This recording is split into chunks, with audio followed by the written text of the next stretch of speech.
Recently, I checked on some of the settings of my YouTube channel and found several posts of which I wasn't aware. I also discovered I have some subscribers, so I thought it might be nice to actually post a video.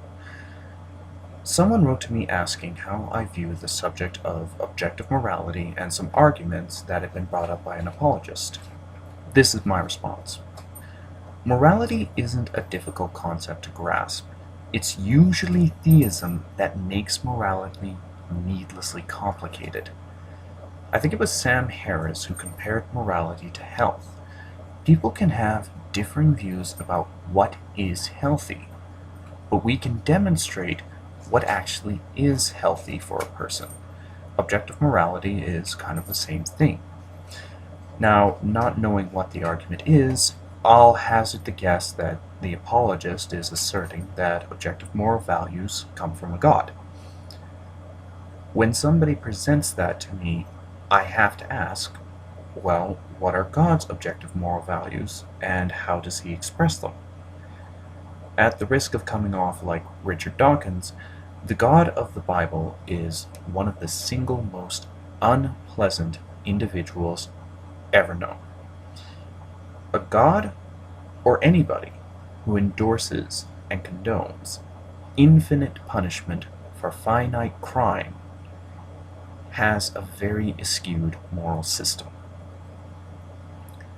I view morality as an internally driven system that checks itself against all available criteria and data and draws conclusions from a basis of logical absolutes such as life is preferable to death or pain is not preferable to the absence of pain. Matt Dillahunty of the ACA also pointed out how secular moral systems are really the only moral systems, since most believers axiomatically determine God to be good based on a presupposition.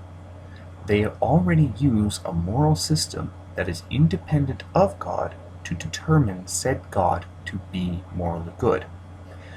In other words, we already have determined what moral good is, and those who believe in God apply that standard to God based on what they understand morally good to be.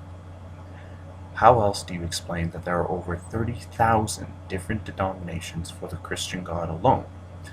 Or that my loving and LGBT rights supporting parents believe in the same God as the Westboro Baptist Church? Morality can differ from person to person, but objective morals can be demonstrated independent of a God. I'd recommend anyone with an interest in this subject or with questions to read up on some of Matt Dillahunty's work. He has at least a couple of lectures on secular moral systems. They're on YouTube. They're definitely worth looking at. Mr. Dillahunty, he has an excellent way of making the moral argument easy to understand. That's all for me for now. If you like this, like, comment, and subscribe. If you have any questions, feel free. If you have any subjects you want me to try and tackle or get my opinion on, feel free to ask, leave a comment, leave a post, and I'll talk to you later.